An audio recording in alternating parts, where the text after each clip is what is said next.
Hello everyone. बेटा पिछला lecture हमारा जो था वो एल्गी के ऊपर था बेटा, प्लांट किंगडम का। आज हमारा अगला लेक्चर है जो कि ब्रायोफाइट्स के ऊपर है। तो आप जैसा कि जानते हैं कि आपको एस्पायर बैच में चल रहे हैं, 3 चैप्टर हो गए हैं। Dream big we are with you, ये 3 आपके टीचर्स हैं जो आपके डिफरेंट डिफरेंट क्लासेस ले रहे हैं। आज जब हम ब्रायोफाइट्स की बात करते हैं तो यहाँ हमें बेटा बताया जाता है कि ब्रायोफाइट से सबसे ज़्यादा कहाँ रहते हैं। तो वो कहते हैं कि ब्रायोफाइट्स जो होते हैं वो सबसे ज़्यादा moist shady areas of hills में रहते हैं। हालांकि एनसीईआरटी में यहाँ पर बेटा सिर्फ मॉसेस और लिवरवोर्ट्स लिखा गया है, बट हमारे पास हमें पता होना चाहिए हॉर्नवोर्ट्स भी इसी ग्रुप में एक पर्टिकुलर चीज़ होती है। फिर एनसीईआरटी में बहुत सारे मर्चेंशिया या फ्यूनस वगैरह डायग्राम्स दिए गए हैं।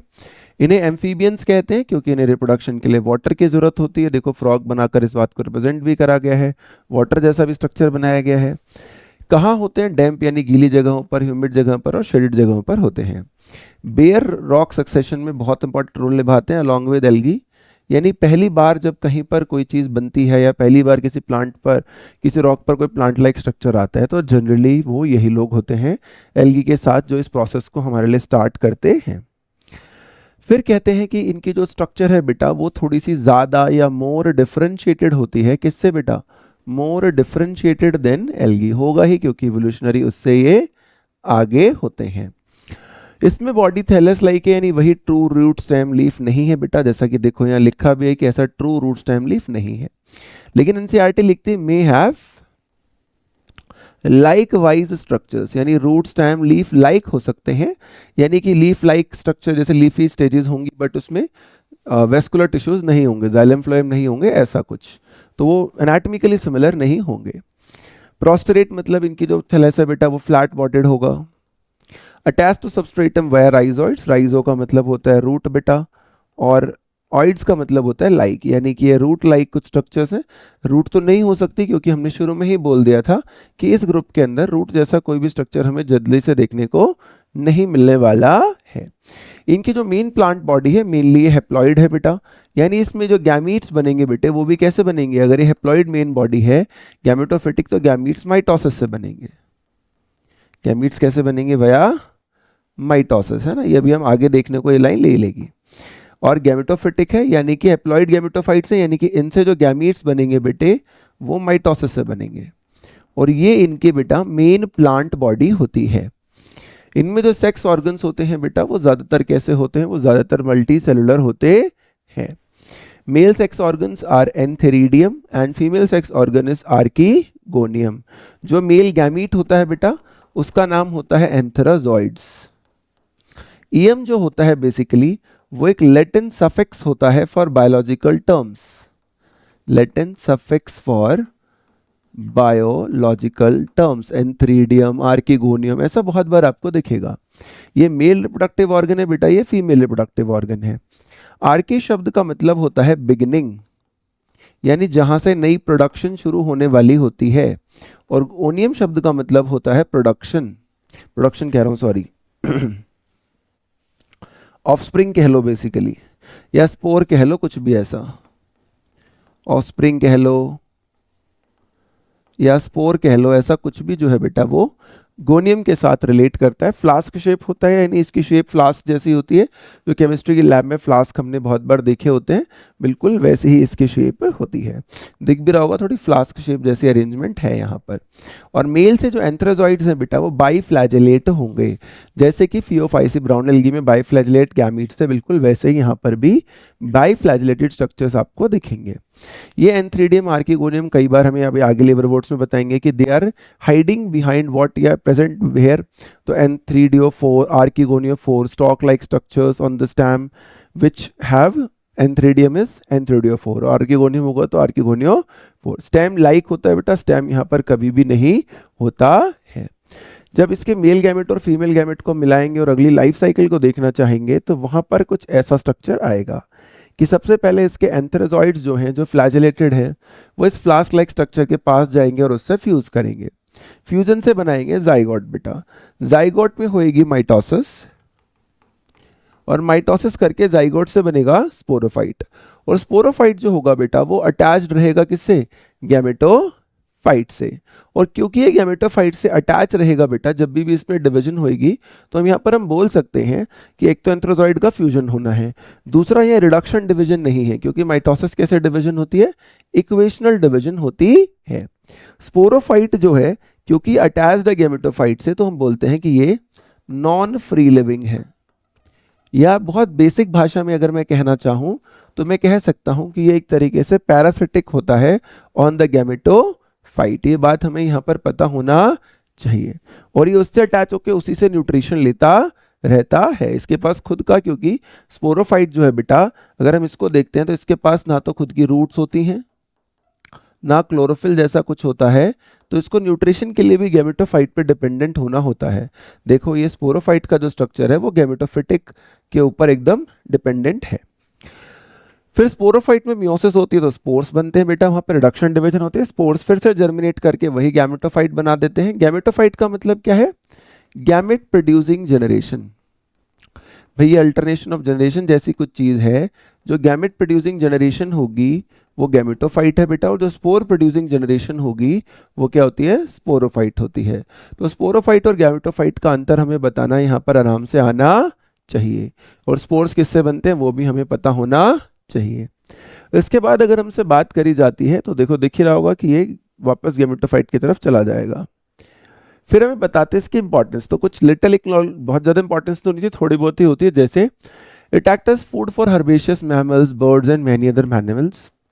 स्फेग्नम होता है इसमें, स्फेग्नम का मतलब स्पाइनी श्रब होता है। वैसे नॉर्मल भाषा में अगर हम बात करते हैं बेटा, मॉस क्या करता है, प्रोवाइड्स पीट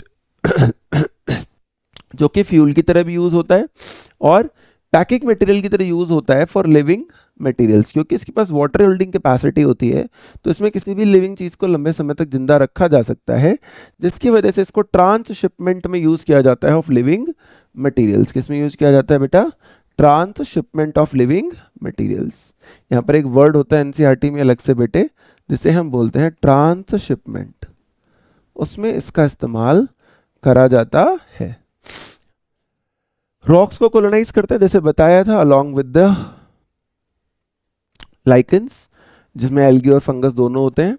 डिकम्पोज करता है रॉक्स को, छोटे छोटे सबस्ट्रेट्स बना देता है, जिससे कि बाद में बाकी चीजों के लिए वहां पे ग्रो करना आसान हो जाता है। मैट्स बना देता है सॉइल पे, देखो एकदम मैट्स, कारपेट जैसे, ताकि वाटर का इम्पैक्ट कम हो जब बारिश हो वहां पर, और उस सॉइल से सॉइल इरोजन की जो होनी होती है नॉर्मल वैल्यू वो काफी कम हो कंपैरेटिवली, इसलिए यहाँ पर बेटा ऐसी चीज हमें बताई गई है ना। तो देखो यहाँ पर ये सारी बातें हमें इसकी इकोलॉजिकल इंपॉर्टेंस पता होनी चाहिए कि देखो रॉक्स पे सबसे पहले कोलोनाइज कर जाता है, डांस मैट्स बना देता है, वाटर होल्डिंग है, इसकी लाइफ साइकिल कैसे हो रही है, ये बहुत ही आसान चीज़ें हैं, कोई बहुत मुश्किल नहीं है। सबसे ज़्यादा बच्चा यहाँ कंफ्यूज इसी बात में होता है कि what is gametophyte and sporophyte. तो gamete producing generation and spore producing generation is gametophyte and sporophyte. अब अगर हम लिवरवोर्ट्स की बात करते हैं बेटा, तो ये कहाँ ग्रो करते हैं, मॉइस्ट शैडी हैबिटेट्स में ग्रो करते हैं। साथ में एनसीईआरटी में यहाँ पर एक और शब्द लिखा होता है, banks of streams, banks of streams. इसका मतलब क्या होता है बेटा, जो जहां पर भी रिवर है या सी है उसके पास जो स्लोपिंग लैंड एरिया होता है उसको कहा जाता है। बाकी डैम्प सॉइल लिखा हुआ है, डीप इन द वुड्स, तो वो तो हम आराम से समझ जाते हैं। ये शब्द हमें कभी कभी थोड़ा कम समझ में आता है, तो इसका मीनिंग हमें यहाँ पर बहुत ही क्लियर होना चाहिए कि यहाँ पर उसका मतलब है sloping land near river etcetera, जो है उसे हम बोलते हैं इस प्रकार से, राइट। ये शायद क्लियरली दिख नहीं रहा है आपको, कलर चेंज कर देते हैं भाई। स्लोपिंग लैंड, अब दिख रहा है, हाँ पहले से बेटर है।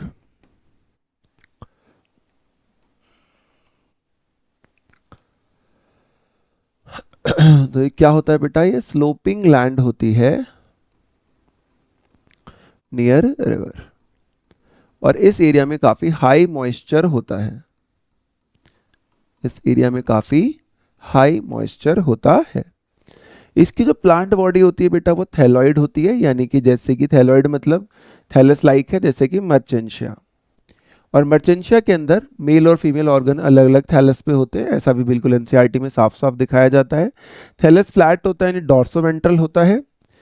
थैलस जो होता है बेटा कैसा होता है, डॉर्सोवेंट्रल। और एक लाइन एनसीईआरटी में लिखी होती है, अप्रेस्ड टू सबस्ट्रेट। क्या लिखा होता है बेटा, अप्रेस्ड टू, इसको येलो में ही कर लेते हैं मेरे ख्याल से, वो उसी में ज़्यादा कलर सही दिख रहा है। Yes, appressed to substrate. Appressed to substrate का मतलब होता है उसके साथ जुड़ा हुआ है, बिल्कुल attached to,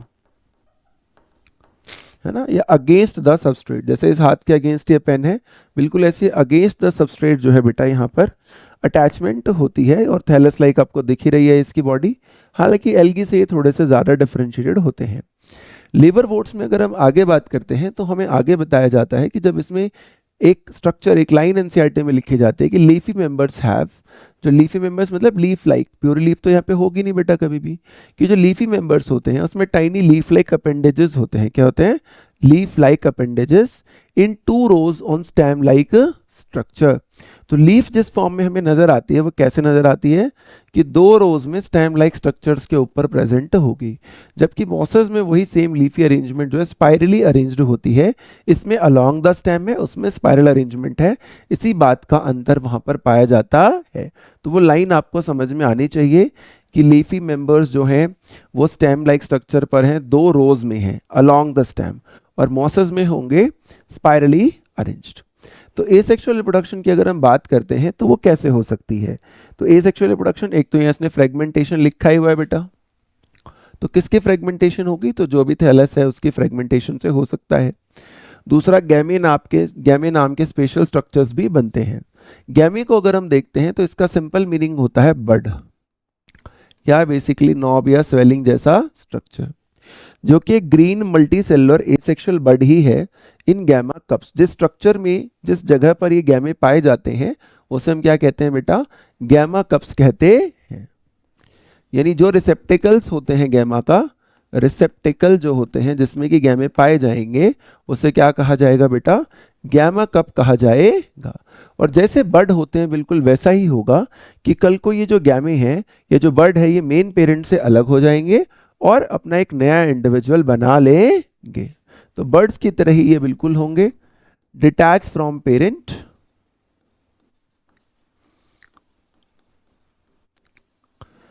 and form new individual, है ना। बिल्कुल सिंपल सा हिसाब किताब यहाँ पर देखा जाएगा, इसमें कोई बहुत ज़्यादा कंफ्यूजन की बात नहीं होगी। सेक्सुअल रिप्रोडक्शन जब भी होगी, देखो ये तो एसेक्सुअल की बात हो गई, तो सेक्सुअल रिप्रोडक्शन के अंदर क्या इन्वॉल्व होगा बेटा, मेल और फीमेल सेक्स ऑर्गन्स इन्वॉल्व होंगे।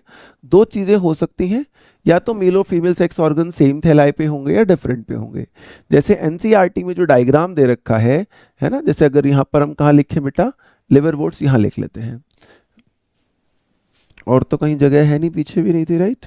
हाँ, तो लिवरवोर्ट्स के अंदर अगर मैं सेक्सुअल रिप्रोडक्शन की बात करता हूँ तो वो कह रहे हैं कि सेक्सुअल रिप्रोडक्शन 2 तरीके से हो सकती है। इसको बेटे कहाँ लिखा जाए, इसको यहीं लिख लेते हैं, वही ठीक जगह लग रही है मुझे, कि लिवरवोर्ट्स के अंदर जब हम सेक्सुअल रिप्रोडक्शन की बात कर रहे हैं तो वो 2 तरीके से हो सकती है। वो कितने तरीके से हो सकती है बेटा, 2 तरीके से।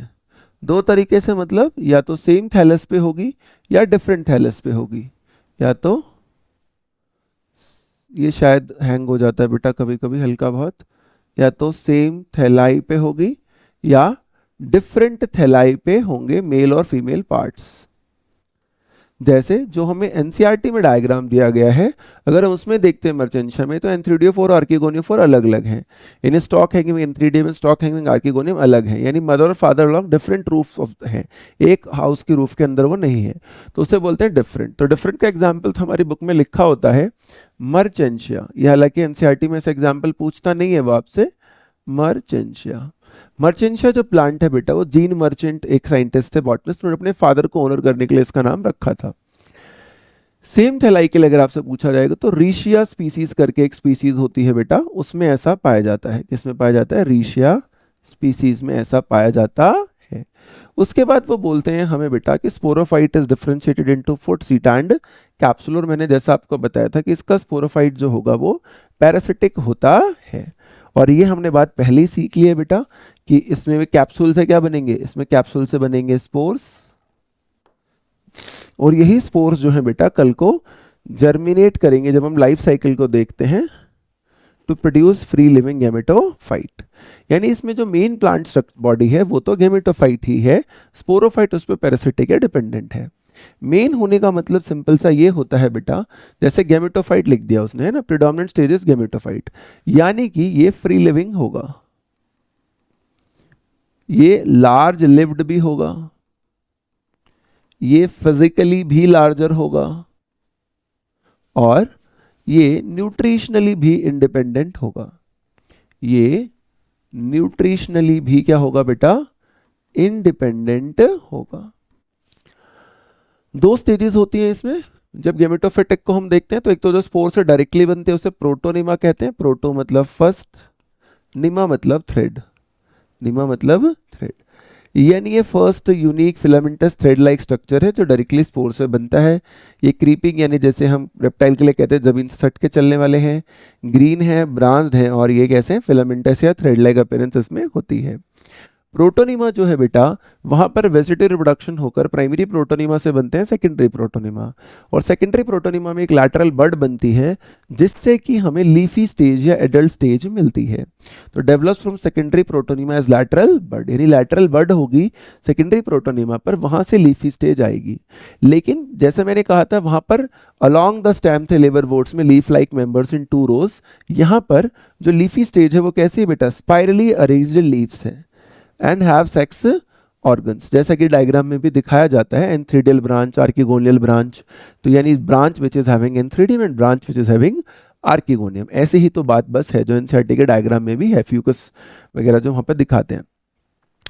तो यहां पर ये ध्यान रखना है, लीव्स लिखने का मतलब लगते हैं लीफ जैसे बेटा, इसके पास ट्रू स्टेम और लीफ नहीं होते, जैसे फियोफाइसी में भी हमने पढ़ा था, ये कोई लीफ नहीं है, लीफ लाइक ही है क्योंकि इसके पास वैस्कुलर टिश्यूज नहीं होते हैं। तो यहां पर ये देखो लीफ लाइक थोड़ा सा बेटर सिचुएशन में हमें दिखने लग गया होता है। फिर उसके बाद अगर हम बात करते हैं बेटा, तो ये वाली बात भी हमें यहाँ पे मोसेस में एकदम क्लियर होनी चाहिए, just wait for a second क्योंकि शायद ये स्क्रीन थोड़ी सी रुक गई है। तो ज्यादातर यहाँ पे फिलामेंटस ही होंगे, और लीफी स्टेज जो है बेटा, अच्छा आ गए ना, हाँ देखो ये दिखा रहे हैं ना, स्पोरोफाइट जो होता है वो एक तरीके से डिपेंडेंट है, स्पोरोफाइट के पास खुद का कोई रूट लाइक स्ट्रक्चर नहीं है, क्लोरोफिल नहीं है, तो वो इसी पर डिपेंडेंट है, इसके पास राइजोइड्स हैं। तो जो इसके लीफी स्टेज होती है जो कि गैमेटोफिटिक ही है, यानी मेन डोमिनेंट स्टेज ही है बेटा, तो ये जो लीफी स्टेज होगी वो अटैच कैसे होगी बेटा, attach to soil through multicellular branched rhizoids, यही स्टेज जो होगी अटैच होगी टू सॉइल वया राइजोइड्स या रूट लाइक स्ट्रक्चर्स। जो हमने बोला ही था, राइजो मतलब रूट, ऑइड मतलब लाइक स्ट्रक्चर होता है। इस स्टेज में, लीफी स्टेज में रिप्रोडक्टिव पार्ट्स या सेक्स ऑर्गन्स भी होते हैं। अब सेक्स ऑर्गन्स में भी भैया वर्ड होते हैं, जैसे आर्किगोनियम, तो वो प्लूरल शब्द नहीं है, सिंगुलर शब्द है, आर्किगोनिया आ जाएगा तो वो सिंगुलर हो जाएगा, आर्किगोनियम आ जाएगा तो प्लूरल हो जाएगा। अगर इसे वेजिटेटिवली रिप्रोड्यूस करना है तो यहाँ पर वेजिटेटिव रिप्रोडक्शन का तरीका होता है बेटा फ्रेगमेंटेशन और बडिंग। किसमें लेकिन, तो एनसीईआरटी में ऐड हो जाता है इन सेकेंडरी प्रोटोनिमा, क्योंकि सेक्सुअल रिप्रोडक्शन का काम तो मैच्योर होने के बाद ही, रिप्रोडक्शन का काम तो मैच्योर होने के बाद ही किया जाता है। सेक्सुअल करने हैं तो आर्थ्रीडियम और आर्किगोनियम होंगे at the apex of leafy shoot, जो मैंने बताया था एंथ्रीडियल ब्रांच और आर्थ्रीडियल ब्रांच, इस तरीके से वहां पर आपको स्ट्रक्चर दिखेंगे। क्योंकि ये जो होता है एंथ्रीडिया बेटा, ये क्या होता है, मैंने बताया था आपको, ये मेल सेक्स ऑर्गन है, और आर्किगोनियम क्या होता है बेटा, फीमेल सेक्स ऑर्गन होता है ना। इनके भाई गैमेटिक फ्यूजन होएगी तो जाइगोट बनेगा, जाइगोट से फिर जैसे बनता है वैसे ही बेटा उसी तरीके से स्पोरोफाइट बनेगा, स्पोरोफाइट में फुट सीटा कैप्सूल होंगे, माइटोसिस से स्पोरोफाइट बनेगा, ये बात हम पहले ही जानते हैं। यहाँ पर बस एक बात ध्यान रखनी होती है कि इसका स्पोरोफाइट जो होता है वो मोर एलोबरेट होता है, मोर एलोबरेट होता है देन लिवरवॉर्ट्स, यानी जैसे पहले वाली स्टेज है बेटा उससे ज्यादा होता है। वॉट्स का मतलब हमेशा हर्ब या प्लांट जैसा ही होता है, जैसे ब्लैडर वॉट में था, लिवर मतलब ऐसा मानते थे पुराने टाइम पे, बहुत लोग कहते हैं कि लिवर के ट्रीटमेंट में शायद माना गया था शुरू में कि इसका इस्तेमाल होगा। स्पोर्स कहाँ होंगे बेटा, तो हमने पहले भी पढ़ा था थोड़ी देर पहले भी, कि जो देखो लिखा भी हुआ है कि स्पोर्स कहाँ होंगे बेटा, मैंने बताया था कैप्सूल में होंगे, तो वही एनसीईआरटी में लिखा जाता है कि जो कैप्सूल होगा उसके पास स्पोर्स होंगे, है ना। मियोसिस से बनेंगे स्पोर्स, वही स्पोरोफाइट हमेशा मियोसिस से स्पोर्स बनाता है। स्पोर डिस्पर्सल का मैकेनिज्म और स्पोरोफिटिक स्ट्रक्चर दोनों इसके पास बेटर एलेबोरेट होते हैं। Elaborate spore dispersal mechanism and elaborate sporophytic structure दोनों इसके पास हैं। एग्जाम्पल में फ्यूनेरिया है बेटा। फ्यूनेरिया का मतलब होता है जब ये प्लांट ड्राई होने लगता है, जब इसको हम ड्राई करने लगते हैं, ड्राई कंडीशंस में इसकी जो स्टॉक होती है, stalk of it twist like a rope, और रोप को हम बेटा फ्यूनिस कहते हैं लैटिन जर्मन भाषाओं में, तो इसीलिए इसको हम फ्यूनेरिया नाम देते हैं। पॉलीट्राइकम, पॉली मतलब many, hair like structure is trichome. तो हर बात का मतलब मर्चेंट से मैंने बता ही दिया था आपको कि जीन मर्चेंट ने अपने फादर के नाम पर दिया था। तो ये हमें एक एक बात यहाँ पर पता होनी चाहिए कि कैसा नाम क्यों दिया गया है, रिप्रोडक्शन कैसी है, मेन स्टेज कौन सी है, सेकेंडरी स्टेज कौन सी है। तो देखो ये सब हमने आराम से कर लिया, इसमें कोई ब्रायोफाइट्स में बहुत कन्फ्यूजन वाली बात थी नहीं वैसे। अब इसमें हम एग्जाम्पलर देखते हैं। प्लांट थैलस लाइक है, राइजोइड्स है, हैप्लॉइड है, तो देखो आंसर ब्रायोफाइट है, इतना पढ़ते ही आ जाएगा। प्रोटीनिमा एक हैप्लॉइड स्टेज है, गैमेटोफिटिक हैप्लॉइड ही होता है क्योंकि ब्रायोफाइट्स में हमेशा, और मॉसेस में पाई जाती है, ट्राइटोफाइट्स में तो पाई नहीं जाती, तो ये तीनों ऑप्शन भी यहाँ कट गए। नीट पीवाईक्यू को अगर देखते हैं तो gemma cups help in which of the following, तो अभी देखा था बड होती है, सेक्सुअल रिप्रोडक्शन में हेल्प करता है। सीक्वेंस ऑफ इवेंट्स क्या होते हैं बेटा, तो सबसे पहले हमारी अटैचमेंट होती है गैमेटोफाइट की सबस्ट्रेटम के साथ वया राइजोइड, फिर ई होता है रिलीज ऑफ गैमीट्स, फिर होता है ए फ्यूजन, फिर होता है डी स्पोरोफाइट, और फिर लास्ट में स्पोर्स बनते हैं। तो B E A D C यहाँ पर बिल्कुल सही ऑप्शन है। हेटेरोस्पोर्स टेरिडोफाइट से गलत क्वेश्चन है, यहाँ नहीं करेंगे इसे हम। First stage of gametophyte in the life cycle is protonema, yes, and protonema develop directly from the spores produced in capsule। बिल्कुल दोनों बातें ठीक है, एक दूसरे की ये बिल्कुल करेक्ट एक्सप्लेनेशन है, तो यहाँ आंसर हो जाएगा D. Gemma cups are present in some of the liverworts, ये बात भी ठीक है। इवोल्यूशनरी पॉइंट ऑफ व्यू से इसका आंसर टेरिडोफाइट होगा, तो ये क्वेश्चन यहाँ पे ठीक नहीं है, अगले उसमें आना चाहिए था। तो बेटा ये हमारे हो गए क्वेश्चंस, है ना। एनसीईआरटी एक्सरसाइज का यहाँ पे इससे रिलेटेड एग्जैक्ट कोई क्वेश्चन नहीं है, कुछ कुछ क्वेश्चंस हैं, बट वो क्वेश्चंस में बाकी ऑप्शंस भी तो जब हम टेरिडोफाइट या जिम्नोस्पर्म पढ़ेंगे तब हम उनके आंसर्स को करा करेंगे। तो अगर आपको फिर भी काउंसलिंग से रिलेटेड कोई बात करनी है बेटा, तो आप हमसे यहाँ पर अपना कॉन्टैक्ट कर सकते हैं, ये हमारा व्हाट्सएप नंबर है, ये मेल आईडी है वगैरह। तो कृपया करके हमें सपोर्ट करते रहिए, सजेशंस देते रहिए, क्या क्या आपको लेक्चर लेने के बाद एनसीईआरटी ठीक से समझ में आ रही है नहीं आ रही है, और धीरे धीरे कोशिश करेंगे साल के आखिरी तक सारे टॉपिक्स हम खत्म कर लें। नीट पीवाईक्यू के किसी को क्वेश्चंस पहले से करने तो पहले से भी एक सीरीज पूरी पीवाईक्यू की ऑलरेडी प्रेजेंट है, सीयूटी की सीरीज प्रेजेंट है, आईसर की सीरीज भी प्रेजेंट है। Thank you so much for watching the video.